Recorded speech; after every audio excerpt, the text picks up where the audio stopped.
presidente Jair Bolsonaro anunciou que irá, nesta manhã, entregar títulos de propriedade rural no Maranhão. Bolsonaro disse: amanhã, às 10, estarei em Alcântara para entrega de títulos de propriedade rural no Centro de Lançamento de Alcântara. Famílias do Maranhão serão beneficiadas com seus títulos, cuja emissão está pendente desde a década de 80. O presidente e seus ministros vêm entregando títulos de propriedade rural em um ritmo inédito.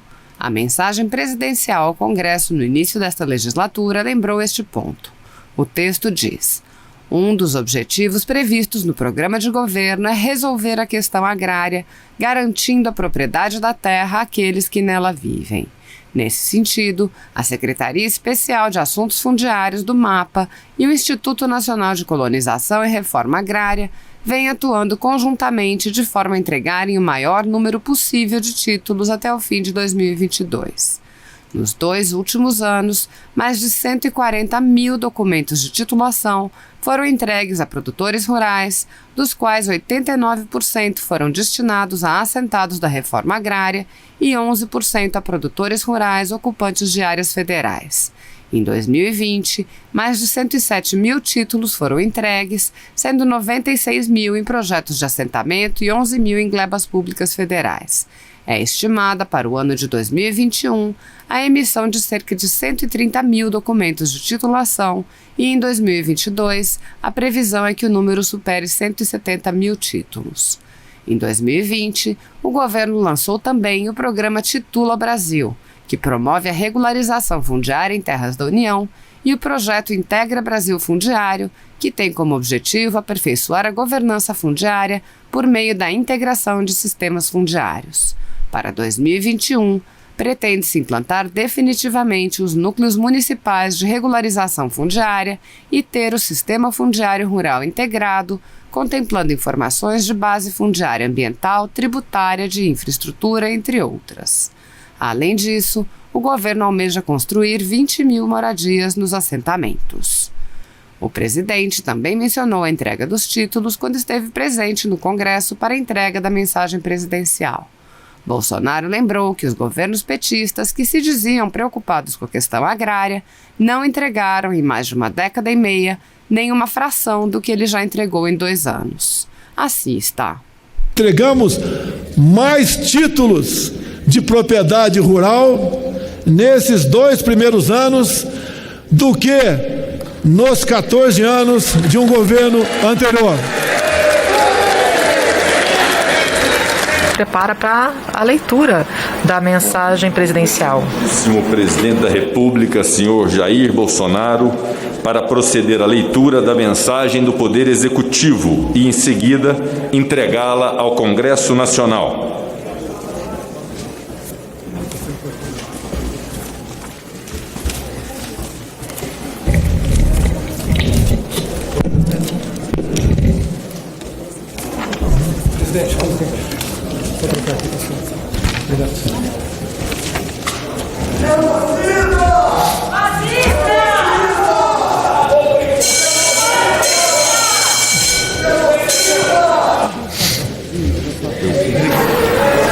Presidente da República já fazendo a leitura da mensagem. A gente tem algumas manifestações de deputados contrários ao presidente. Já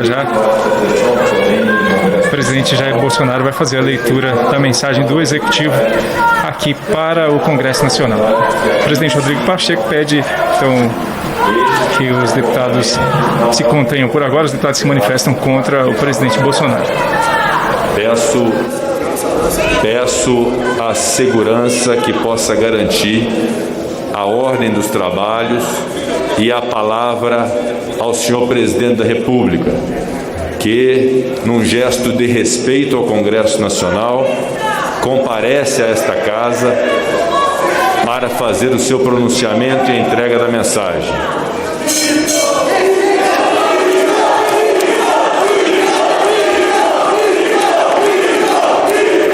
E os deputados e parlamentares que são favoráveis ao presidente Bolsonaro agora se manifestam favoravelmente a ele. Deputado, já foi feita a manifestação. Eu, quando assumi o Senado Federal na segunda-feira, com o apoio de vertentes divergentes, eu preguei, entre várias coisas, naquele instante em que assumi o Senado Federal e o Congresso Nacional, nobre deputado, nobres deputadas, que é a pacificação. Vamos dar uma oportunidade à pacificação deste país. E uma delas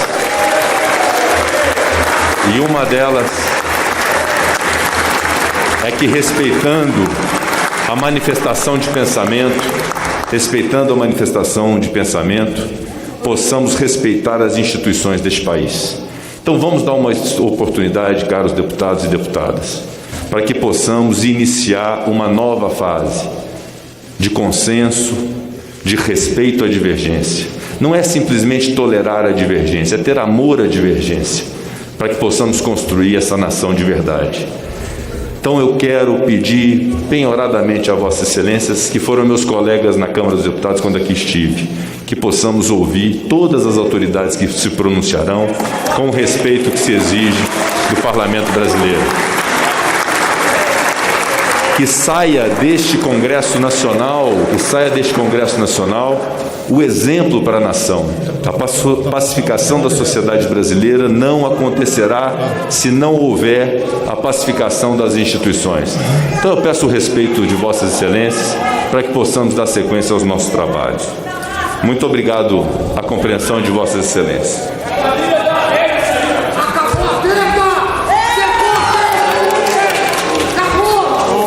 Primeiramente, eu peço é uma satisfação enorme voltar a esta casa, na qual eu fiquei por 28 anos. Muitos debates entre nós, muitas ideias divergentes, mas sempre o respeito a qualquer autoridade que, porventura, estivesse presente nesse momento.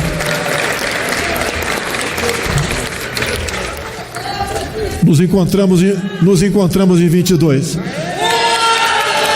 Senhor senador Rodrigo Pacheco, presidente do Congresso Nacional, prezado deputado Arthur Lira, meu ex-colega de partido progressista, presidente da Câmara dos Deputados, senhor ministro Luiz Fux, presidente do Supremo Tribunal Federal, senhor ministro Braga Neto, em nome do qual cumprimento os demais ministros meus aqui presentes, senhor almirante Ilques, comandante da Marinha, senhor brigadeiro Bermudes, comandante da Aeronáutica, senhor general Amaro, ora representando o comandante do Exército, senhor Augusto Aras, procurador-geral da República, senhor deputado Marcelo Ramos, vice-presidente da mesa do Congresso Nacional, senhor deputado Luciano Bivar, primeiro secretário da mesa do Congresso Nacional, senhoras e senhores parlamentares, senhor Felipe Santa Cruz, presidente da OAB.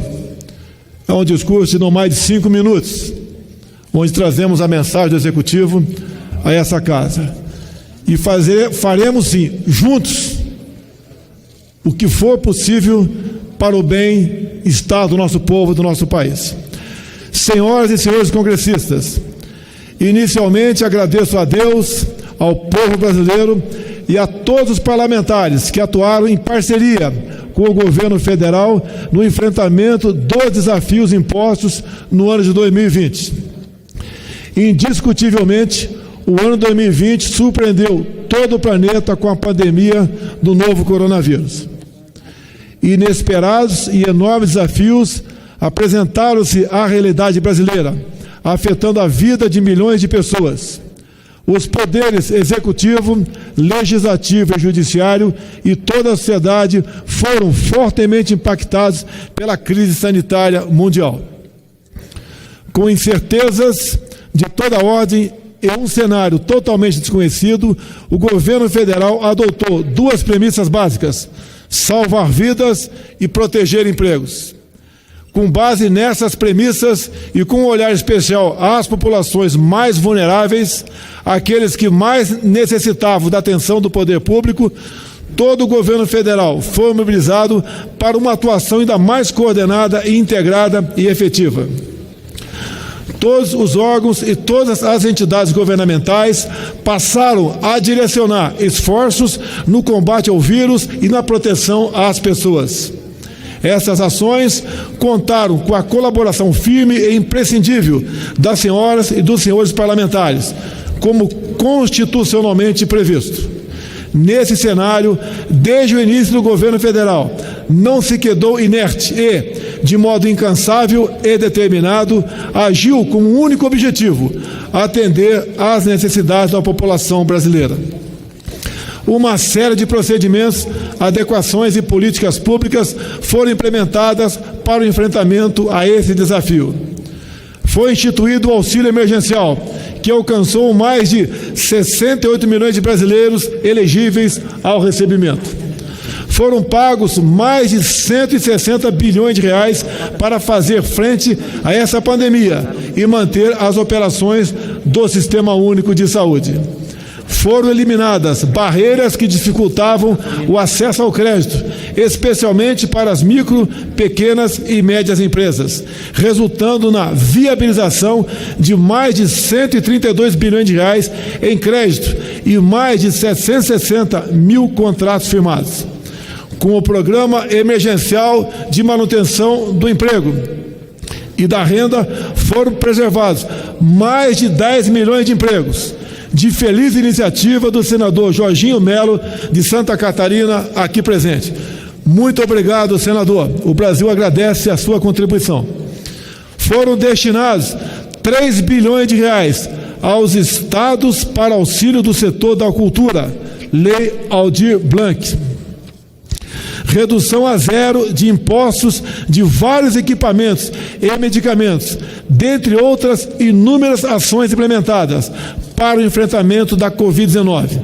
O nosso governo não aumentou ou criou qualquer imposto desde o início do seu mandato.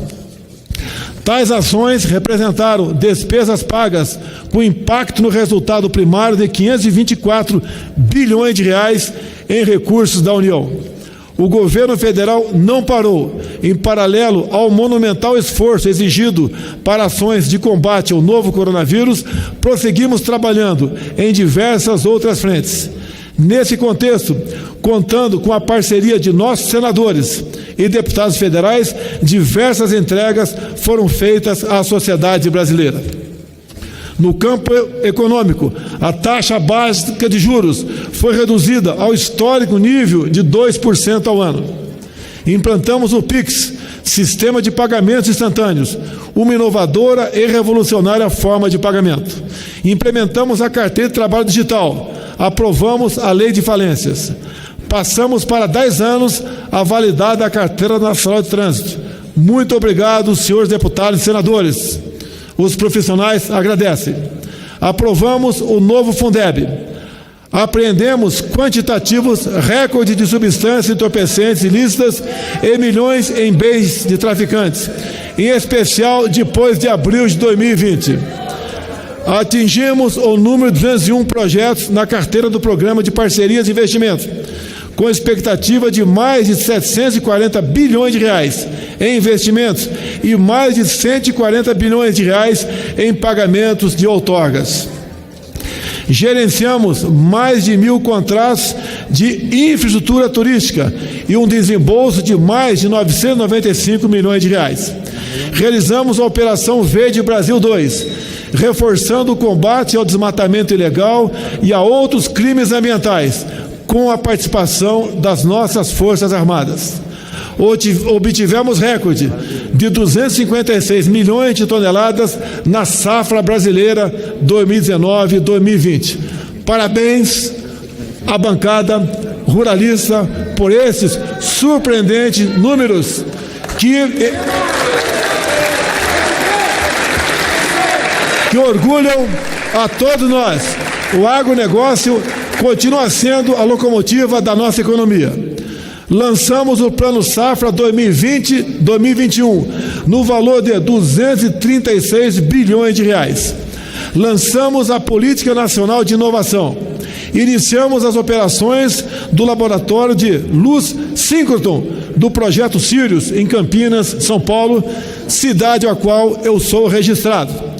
Contratamos mais de 322 mil unidades habitacionais e entregamos mais de 370 mil. Investimos mais de 2,5 bilhões de reais em saneamento em mais de 370 municípios. recebemos a aeronave F-39 Gripen. Inauguramos a nova estação Antártica Comandante Ferraz, com a participação de muitos senhores parlamentares. Adquirimos 2 aeronaves KC-390 Millennium da nossa Embraer. Lançamos o programa Mais Luz para a Amazônia. Prosseguimos com a modernização do setor elétrico. Entregamos mais títulos de propriedade rural nesses 2 primeiros anos do que nos 14 anos de um governo anterior. Nós tratamos os homens do campo com responsabilidade e com respeito. Lançamos o programa Mineração e Desenvolvimento.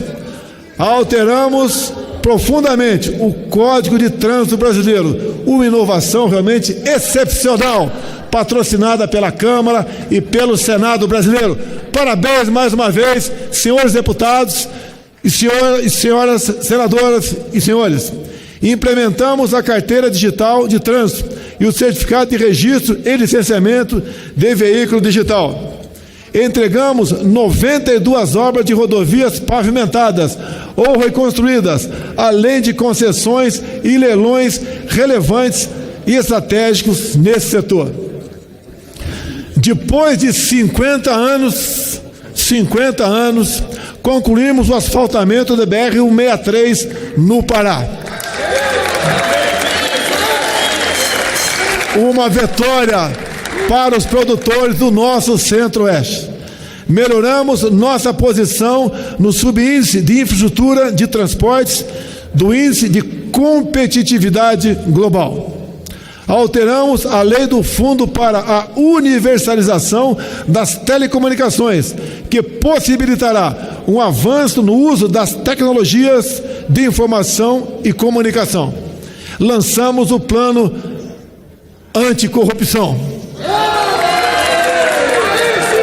Implementamos mais de 450 serviços digitais durante a pandemia, dentre outras realizações. Tudo isso em plena pandemia. No âmbito internacional, demos prosseguimento a uma política externa voltada ao resgate de valores e princípios defendidos pelo povo brasileiro, com a reaproximação com as grandes democracias mundiais, com vistas a uma maior abertura comercial e integração de nossa economia às cadeias transnacionais de agregação de valor. Nossa política externa encontra-se em um invejável patamar com o mundo todo. E hoje tivemos a grata satisfação de receber a visita do presidente do Uruguai, onde várias medidas adotamos, entre elas uma reunião com os 4 chefes de Estado integrantes do Mercosul para o mês de março, para o qual eu convido os parlamentares para este evento. Dando continuidade a todo esse processo, diversas outras proposições legislativas merecem atenção e análise do Congresso Nacional neste ano de 2021.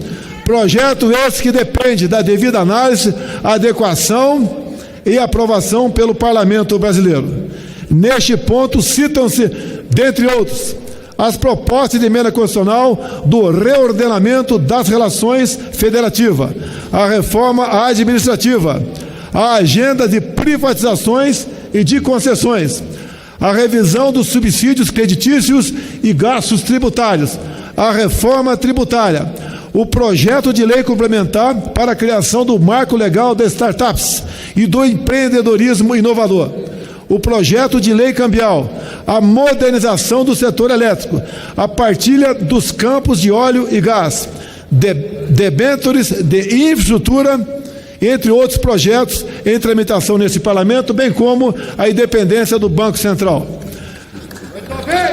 O atual cenário em que o Brasil se encontra exige de todas as autoridades públicas uma atuação ainda mais coordenada, integrada, harmônica e fulcrada no espírito público para, juntos, construirmos um Brasil mais próspero e mais justo para todos.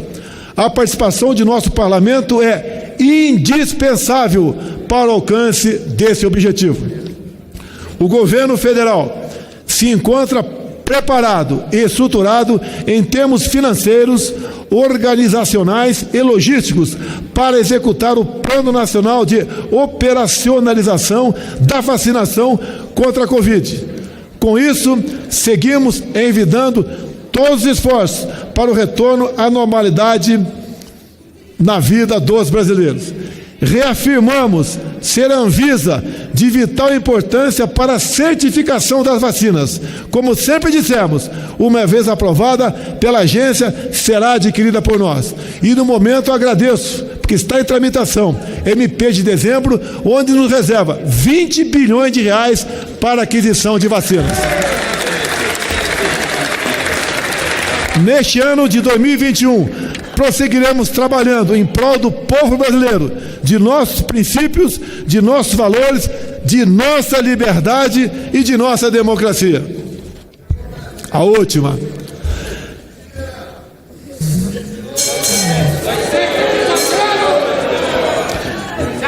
Nunca em nosso governo proporemos a democratização da mídia. Jamais faremos isso. Temos plena convicção e confiança de que os legítimos anseios de nossa população serão devidamente recepcionados, aperfeiçoados e deliberados pelo nosso Congresso Nacional. Ao entregar a presente mensagem presidencial às senhoras e aos senhores parlamentares, legítimos representantes de nossa sociedade, reafirmamos nosso compromisso com o Brasil e desejamos que os autênticos interesses do povo brasileiro se sobreponham a quaisquer outros, que, dessa forma, possamos dar continuidade à construção de um Estado mais simples, eficiente e focado em servir o cidadão. Meu muito obrigado a todos.